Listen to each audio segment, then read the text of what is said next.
Are you drowning in wellness apps, expired supplements, fitness equipment, and enough life-changing health articles to fill an entire wellness convention center?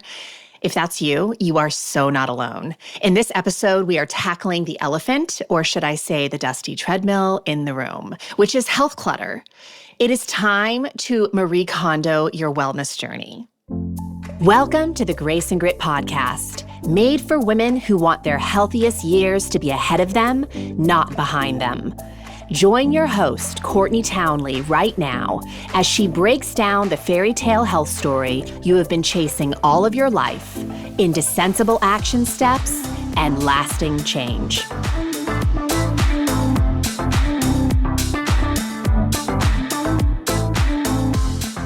Welcome to the Grace and Grit podcast. My name is Courtney Townley, and I am the hostess of this show. I am so delighted that you're here.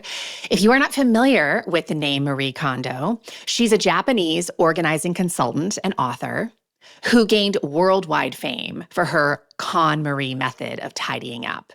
Basically, she just helps people to declutter in a really systematic and effective way. And she is by no means the only professional out there who does this work. There are so many books now, so many different programs and resources to help people declutter their life. And why does this matter? Why is decluttering such a profound and impactful skill set to learn in terms of improving your health?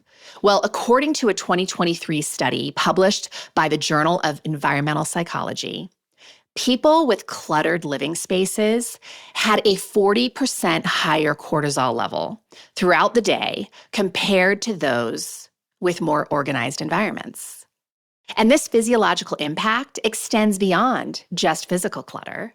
When we're overwhelmed with health information and commitments, our stress response is similarly activated. So what does it mean to declutter your health? Because I did title this episode, The Great Health Declutter. And health decluttering basically means intentionally simplifying and streamlining your wellness practices by removing unnecessary complexities, outdated habits, and excess information that create mental and physical overwhelm rather than support your well-being.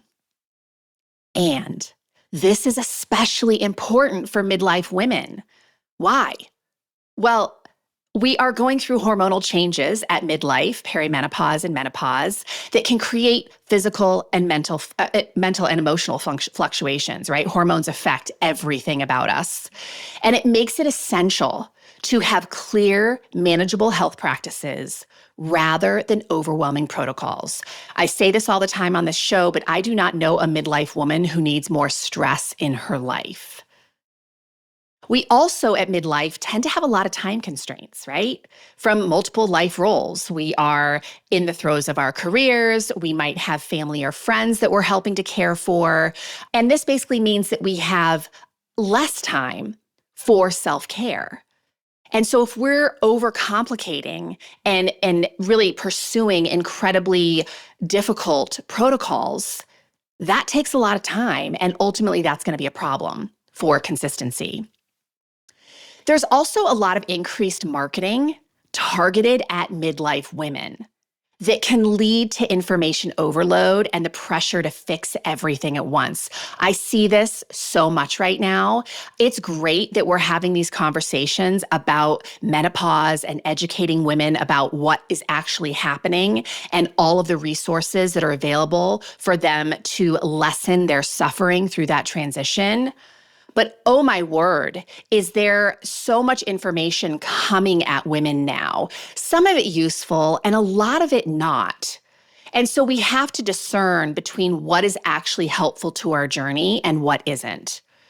And then we have the accumulation of decades of advice and maybe the buying of supplements and fitness equipment. And we kind of need to have a periodic reassessment of that in order to not overwhelm and suffocate our brains.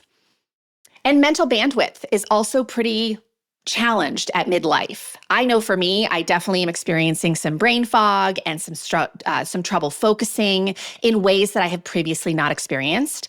Again, because of midlife hormonal transition. And so when I clutter my life and my wellness process with things that aren't necessary, it just makes all of that more difficult. So the cost of not decluttering your health practices can be significant. So we not only jack up our stress and anxiety with information overload, but we also tend to waste a lot of resources, money being one of them, on unused supplements, unused memberships, unused equipment.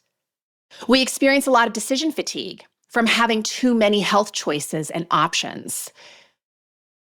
I tell you what, I go into any business this day and age, and if they only give me 3 options, I am such a happy camper. But if they show me a wall of options, it just makes me want to run out and get in my car and never go back.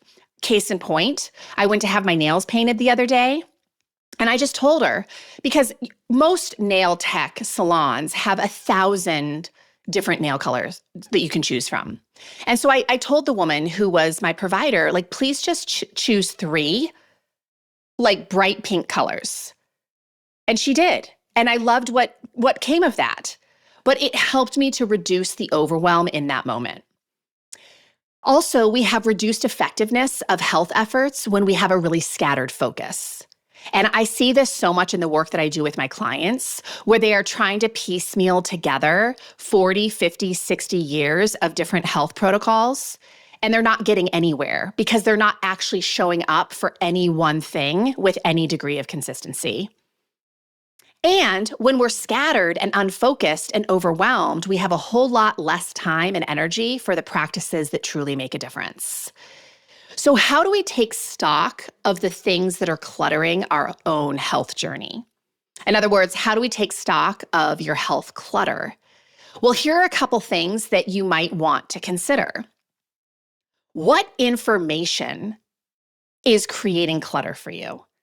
Right? Is it certain accounts that you follow on social media? Is it the endless supply of newsletters that you have subscribed to that are entering your inbox? Do you have a ton of books that you purchase but you never read? Are you the member of 1,000 Facebook groups but never really participate? Are you listening to a ton of podcasts with conflicting information? YouTube videos would also kind of be in alignment with that.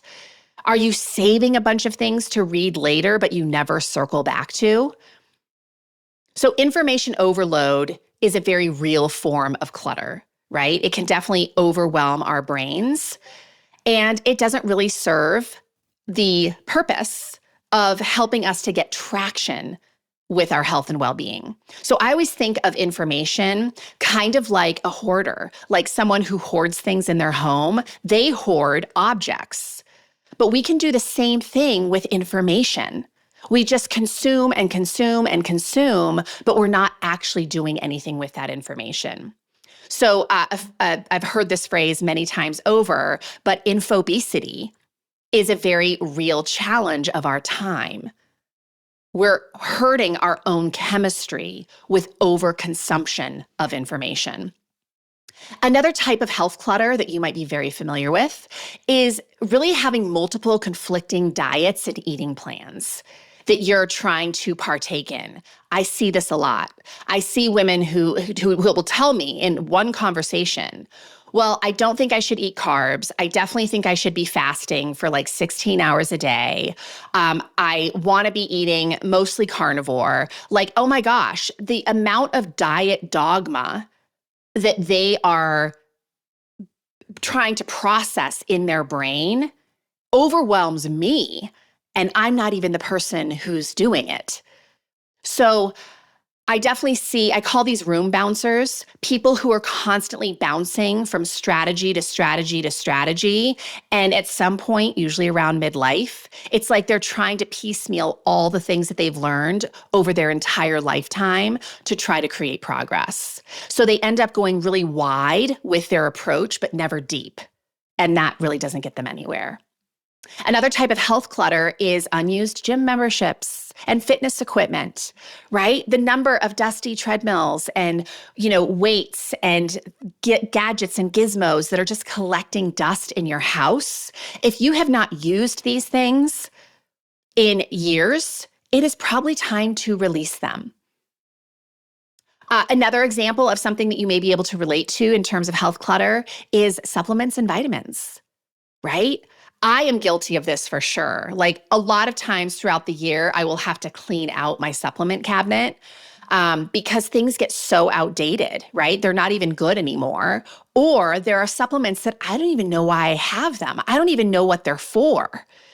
And so if you are someone who can relate to that, just clearing out and creating space wherever you store your supplements can feel so liberating. So let's talk about some less obvious things that also create health clutter, because I think those are some of the bigger obvious ones. Less obvious would include this day and age having so many wellness apps and trackers, right? So we're trying to track our metrics in 1,000 different ways rather than just picking like maybe 3 to 5 metrics that we're trying to track. We're downloading every app our friend or Instagram recommends, and it's just cluttering our phone, and we're not even opening these apps. Other health clutter that you might be familiar with, I would say, is juggling a lot of wellness professionals without there being any communication between those professionals. I find this creates a ton of overwhelm for my clients where they're going to a naturopath and their primary, and they're going to maybe an acupuncturist and an endocrine specialist. And none of those people are communicating with one another. And so they're getting different protocols and different recommendations from all these different providers to the point that the patient, the person, is completely overwhelmed and not doing anything with that information. Commitments and obligations. We commit to a trainer, we commit to a program, we commit to a gym. And we go through a season of our life where it is no longer a good fit. I will tell you, this is very relevant for me right now. I've worked with the same coach for many years, I think almost 5 years. And I went through a lot of turmoil in my personal life in the fall with my dad having brain surgery and just my brother having surgery. I just had a lot going on. And I hadn't really been excited about my programming in a while. And so I just decided to extend myself the grace of just telling him, I'm going to take a break. I can't tell you when I'm coming back, but for now, the best thing for my health and well-being is for me to just back off and train in ways that are much more simplified than what I was doing at the time. And man, did that just help me so much. It reduced so much unnecessary stress because I was feeling so guilty and bad that I wasn't able to perform at the level that I was prior. So just giving myself the grace and the permission to change how I was approaching my fitness felt really good. Relationships tend to shift. I can think of a client I had years ago, this was probably 20 years ago, who had been going to the same gym for years. I mean, like a decade. And he was like, I'm going to actually join a new gym. And I asked him, why? Like, why are you leaving? You've been there forever. I love seeing you there all the time. Why are you leaving? And he said, I just feel like sometimes relationships aren't really giving you back the energy that they once did. And so you got to shake things up a little bit. And I thought, that's so brilliant because it's so true, especially with an environment like a gym. You might work out at the same gym for years and love it. And then all of a sudden, it just kind of feels flat. It doesn't feel as exciting or as nourishing as it once did. So why not give yourself permission to change, right? Declutter your life in that way. And then I would also say maybe a less obvious piece of health clutter is carrying the emotional burden of comparison, right? Comparing your journey to other people. It's so unuseful and it's really just clutter. It's just stuff that's getting in the way of you being able to focus on your stuff and do your best and compete with yourself, right? And what happens when you compare yourself to a lot of other people is you become a room bouncer. Like I mentioned earlier, you become one of those people who bounces from thing to thing to thing to thing, but you never really do a deep dive into anything. Okay, so now that we kind of have a little bit of an idea of what some health clutter might look like for you, how do we start making decisions to clear some clutter out of our life and make sure that we're not bringing more clutter in? And that really boils down to asking some good questions. So here are a few questions I think are worth considering. The first one is, will this practice, this item, or this commitment actually improve my health outcomes? Or am I just collecting it just in case? Right? Like sometime down the pipeline, I might use this. So some examples of this are keeping really old DVDs that you honestly never really used in the first place, or fitness equipment that you never really used and you certainly haven't used in several years, just in case the gym closes, or just in case you get inspired to go back to them. That's clutter. Get rid of it. Open up that space in your life. Another example might be storing protein powders or pre-workout supplements from different phases of your fitness journey, even though they're probably outdated, they're expired, and you haven't used them in a really long time. Or you keep drawers, right, full of the resistance bands, the ankle weights, or other fitness accessories that you haven't touched in years. That would go along with the fitness equipment. Or another example, I do this. I am so guilty of this. I save a ton of healthy recipes, but then I never open those recipes, right? I'm not really utilizing those things. Another great question to be asking yourself is this in line with my current health philosophy? Is this in line with what I believe health to be at this stage of my life? So examples of this are, you might be somebody who believes in whole food nutrition, and yet you're stockpiling miracle supplements. All these supplements that are promising to biohack your way to health. There's a conflict of interest there. Or maybe you're someone who really believes in moving your life, operating your life from your core values, but you are consistently following wellness influencers or professionals whose messaging conflicts with your values. This is a big one, right? Especially in the social media world. Like, I pretty much at this stage of my life and my career, I refuse to follow anyone who uses their body to sell their programs, their messaging, their promise, because it is so misaligned with what I truly believe health to be.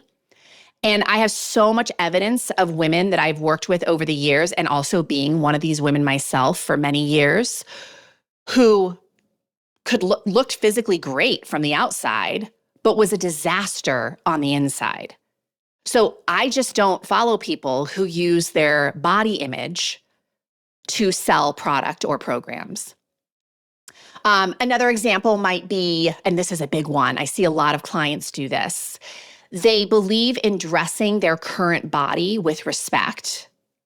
That is a philosophy of theirs, that no matter what the size, I'm going to dress my body with respect. But at the same time, they're keeping clothing that doesn't fit for when they, maybe goal clothing, or clothing that they're keeping just in case they go back to a certain size. That's health clutter, right? Like, this day and age, most of us can dress ourselves. We can get, a decent wardrobe for not a ton of money. Now, yes, we might have to shop secondhand. We have to be really, creative in how we're shopping.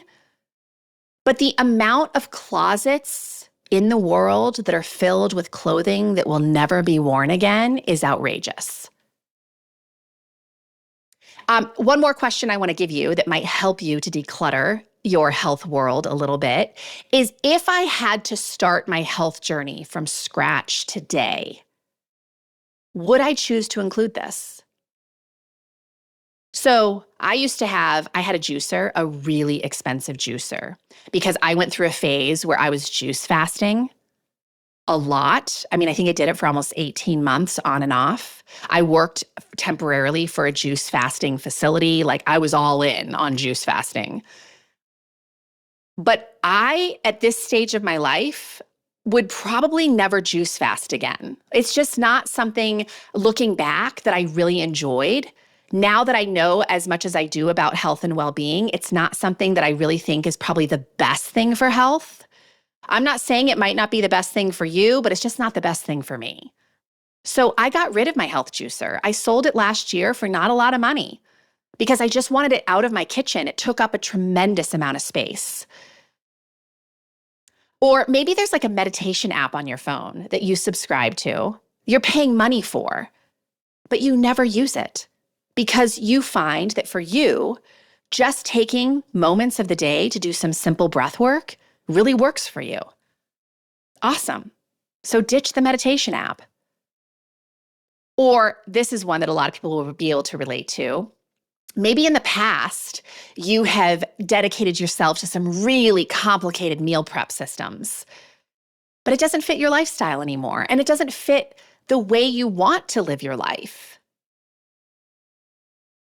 So maybe get rid of those cookbooks or those instruction manuals or those books that are promoting that for you because you're not accessing them anymore, and it's not something that if you had to start from scratch, you would include in your health journey.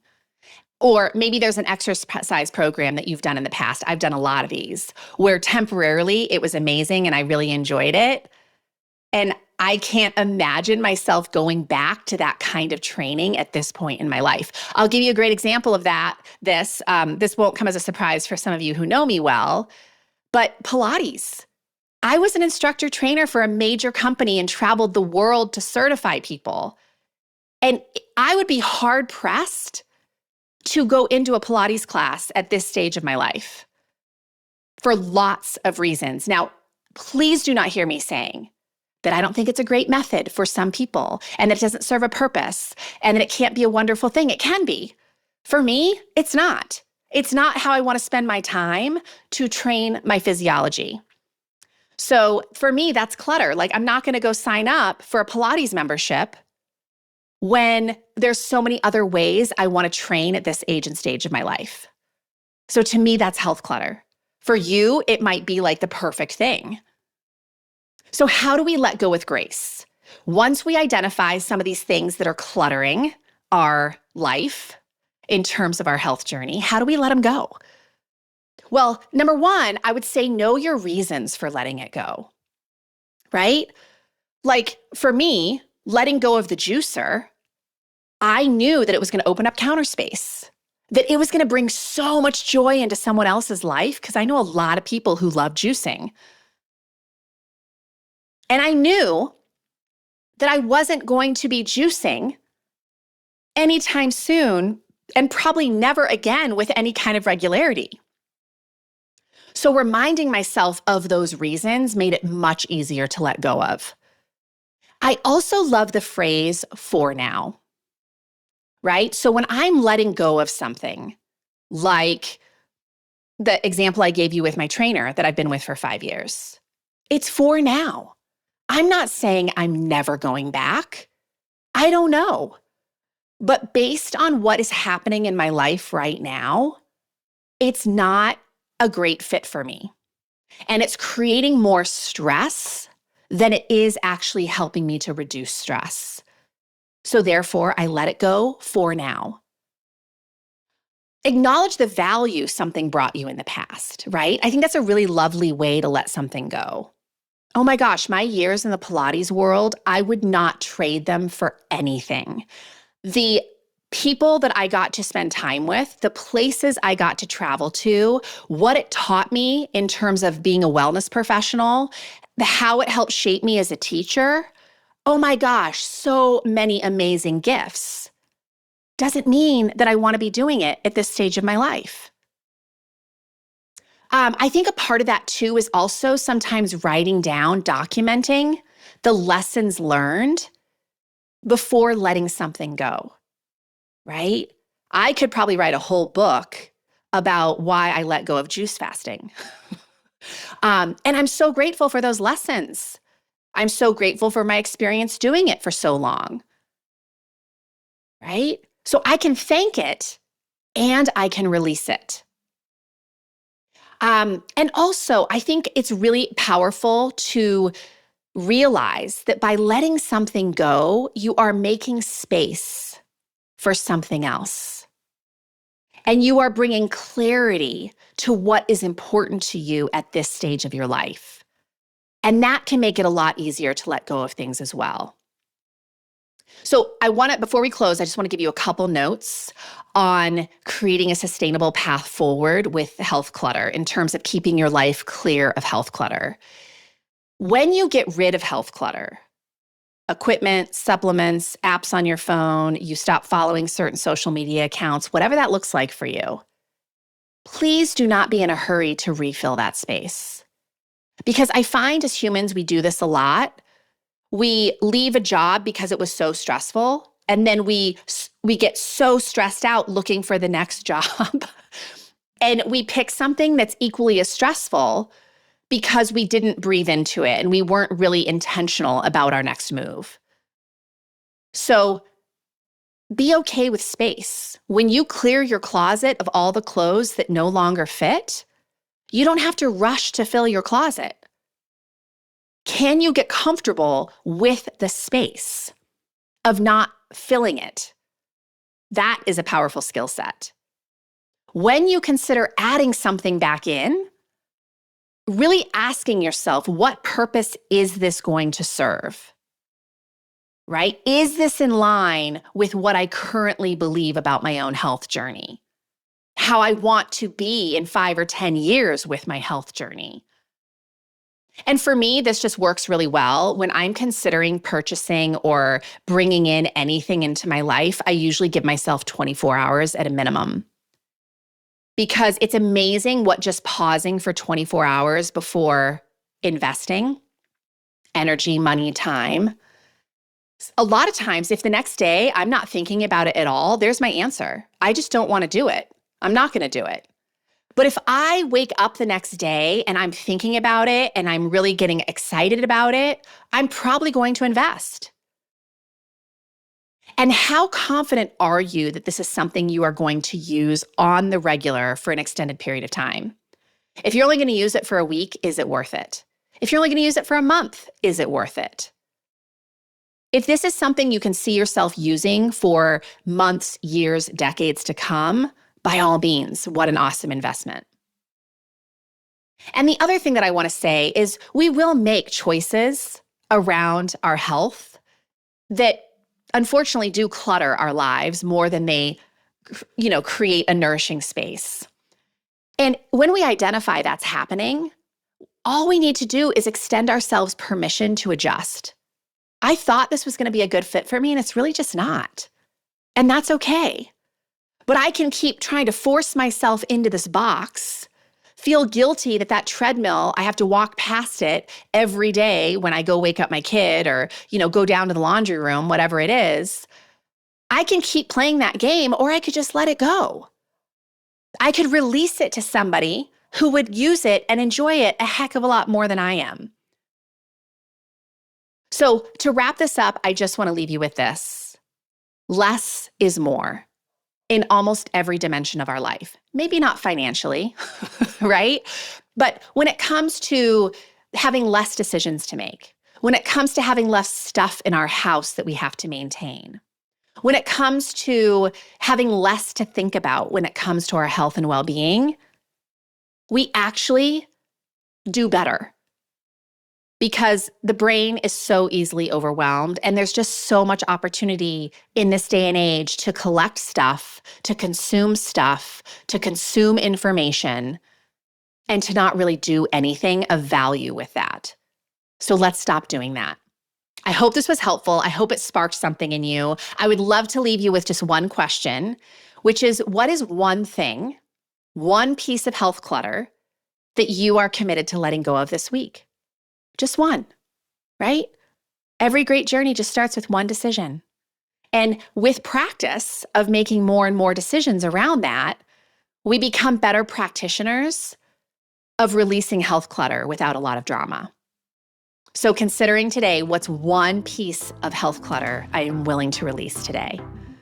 All right, my friends, I hope it was helpful. I will see you again very soon. Until then, take care.